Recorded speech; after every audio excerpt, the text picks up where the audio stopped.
White people are tired of being called racist. It is exhausting. The white people are tired of racism, period. They don't care anymore. They are done. They have been told that they are racist so many times that some of them have become exactly what you accuse them of being. That is what happens when you continue to poke people when they are just trying to live their life just like you. People don't choose their skin color or racial identity before they are born. They should be judged based on their current action and not what their ancestors did. It is just not the white man that is tired. Africans are tired. Latinos are tired. Native Americans are tired. Half blacks are tired. Even black people are tired. Everybody is tired of the ghetto, loud, ratchet, and mean black Americans.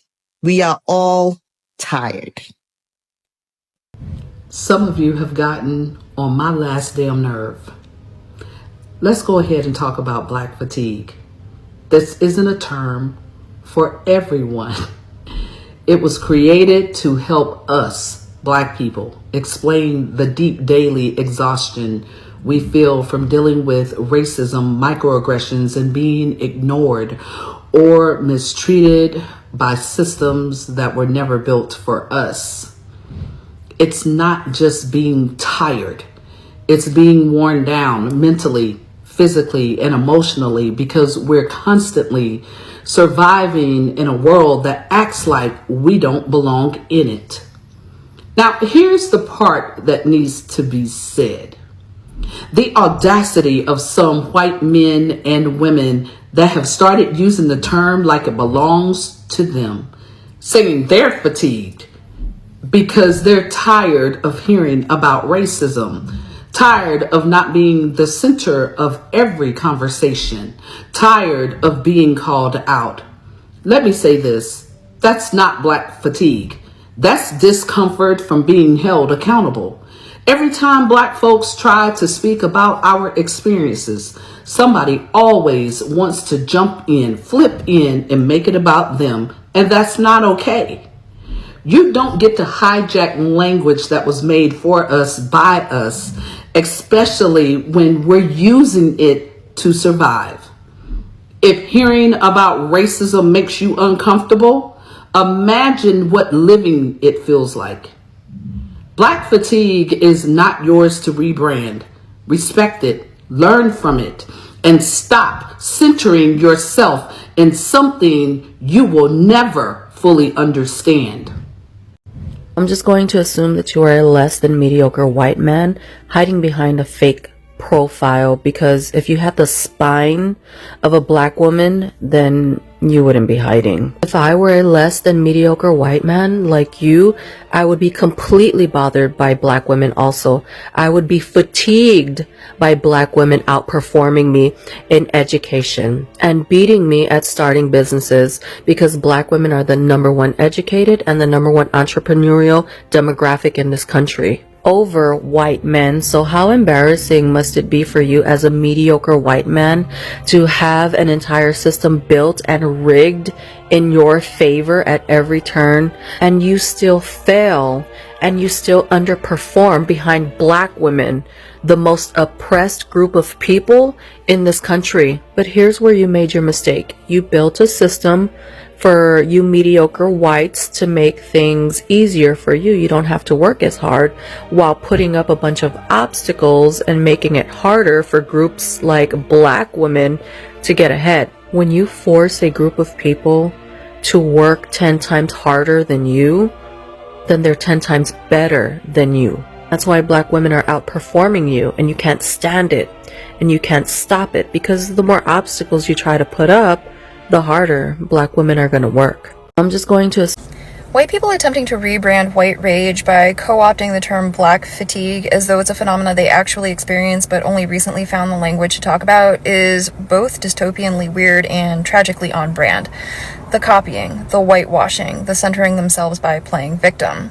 But what's ironically telling about it is that the concept of racial battle fatigue is not new. It's been around for decades, and the term black fatigue has been used by black people for quite a while. Mary Frances Winters wrote a book that came out in 2020 titled Black Fatigue, and it describes the mental, emotional, and physical exhaustion that black people experience because of systemic racism. Now, notice how black people didn't call that white fatigue, because the purpose is not to assign blame in order to justify bad behavior. It is called black fatigue because it is a harm that black people experience, and so their focus is on addressing and combating that harm. Whereas when white people talk about experiencing black fatigue, they are not talking about a harm that they experience because of black people or anybody else. They are literally telling on their own inability to live in society with black people. And that's not new either. That's a pathology that has existed for hundreds of years, but call it what it is, white rage. Black fatigue has showed me one thing. These people are tired of seeing us enjoy ourselves despite everything that's going on around us. So let's ramp it up. Let's ramp it up. We had Kendrick Super Bowl, Beyonce halftime. We got both of them touring right now. We just had the Black Ass Met Gala. We got Sinners that came out. You know what I'm saying? We got Philly won the Super Bowl. Let's ramp this shit up. If they think they're exhausted now, just wait till November. It's only gonna get blacker from here. Black fatigue. There was a white woman who has now since deleted her video talking about black fatigue and how she and the rest of society are so fed up with the ghetto and ratchet behavior, the entitlement, the victimhood. Her words, not mine. Couple of things. One, black fatigue is a real thing, but it's not what that lady was saying. Black fatigue is the emotional, physical, and mental exhaustion caused by the daily stress of living under systemic racism and its consequences. So the black community has black fatigue due to the oppression they've lived under in this country since its inception. Two, it never ceases to amaze me how little most white people are willing to look at the true history of this nation and understand that while they personally may not have owned slaves or lynched black people or used black babies as alligator bait or conducted experiments on black people or operated on black women without pain medicine because they didn't think black women could feel pain, they are still benefiting off the society and systems that made those things possible. Racism is deeply rooted in this country from the beginning.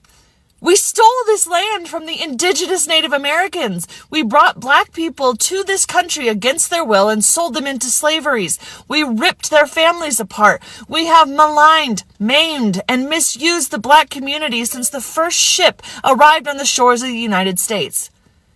Do you understand how hard the fight has been to get even a semblance of equality in this country? And now, what little progress we've made is being undone by this administration. Trump and this administration has made people like that woman and the many racist commenters on that post feel comfortable to speak so publicly about their racist views and feelings. Because, spoiler alert, nothing will happen to them. Black people are questioned about everything they do, even if they're just walking down the street. Until this country as a whole accepts responsibility for how we were designed and built, this country will never see true equality. Welcome to my closet. Black fatigue. Black fatigue. This where we at now. Imagine how we feel. Y'all even colonized that. Like, black fatigue is not what y'all created it to be. It was the fatigue of black people having to exist in this country and dealing with all y'all dumb shit. We were tired, not y'all. Imagine telling the internet that you're tired of all the ghetto-ness and the ratchetness and all of the fights when y'all are quite literally the godfathers of violence in this country. And then all the ghetto and ratchet speak, your kids are emulating exactly what we say and calling it Gen Alpha and Gen Z speak when it was just AAVE repackaged to be palatable for white people. What are we talking, like, y'all are quite literally exhausting. But like 8.5 by 11s are going to do this all the time. I'm not worried about the Hueless. However, the black people getting on and co-signing the black fatigue to make white people feel better could not be me. Imagine agreeing with white people when they aren't even picking you.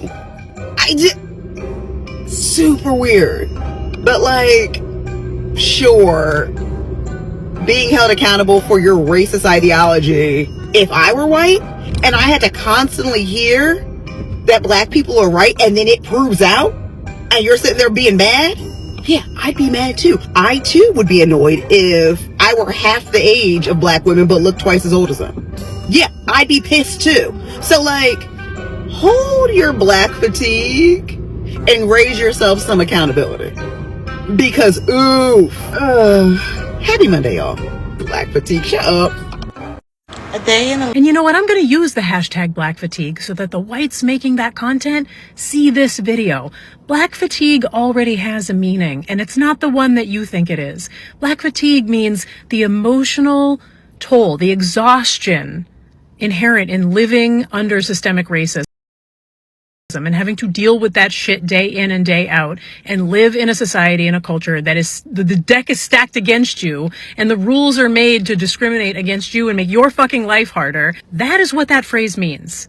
You are co-opting that phrase and making it into something fucking, just say what you fucking mean. All the people who really genuinely seem to believe that their First Amendment rights include the right to avoid any kind of social consequences for the things that they say and get so fucking butthurt about their fucking free speech.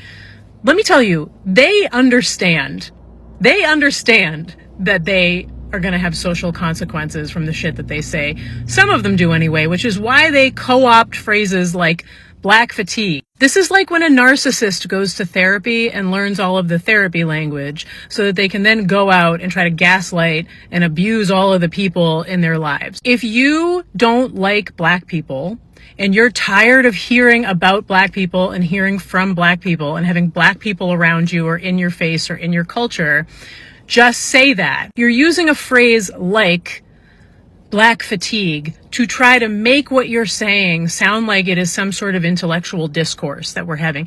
This is not intellectual discourse. This is you're a racist and a bigot. Just be a racist and a bigot. Oh, what? Are you afraid of the social consequences of that behavior? Gasp. Let me clutch my pearls. And you know what? I'm going to use the hashtag Black Fatigue so that the whites making that content. Why is racism coming back? More buzzwords to justify it. The newest one is Black Fatigue. Before that, it was DEI. You understand there's never anything good enough for these races, right? Let's explain what Black Fatigue actually is. Black Fatigue is actually a book on how racism erodes the mind, body, and spirit and explores systemic racism and its effect on black people. These racists aren't even smart enough to know the definitions of the words they're using, such as DEI. Why are we giving them any attention? And why are they increasing in number? Most people that are racist have zero black friends, have never interacted with a black person in their life, but they're somehow racist still because they're chronically online. You chronically online people need to get a life. Yeah, you're chronically online. No wonder you're so scared and angry at everything all the time, and you're looking for an outlet, and for some reason that expression comes to making up some new crazy buzzword to be obsessed with a group of people that have no idea who you are and have never thought about you, but your entire thought process is on them. We're actually talking about race in 2025 and justifying 5-year-olds getting called slurs with autism. What? And I go outside in real life and none of y'all are outside. They're chronically online. But go ahead, keep dropping your videos. We're gonna find out who you are. We will. We're gonna find out who you are. Please make more videos. Honestly, I'm convinced a lot of racist people just got rejected by a black person or felt rejected, and this is like their life. Why is racism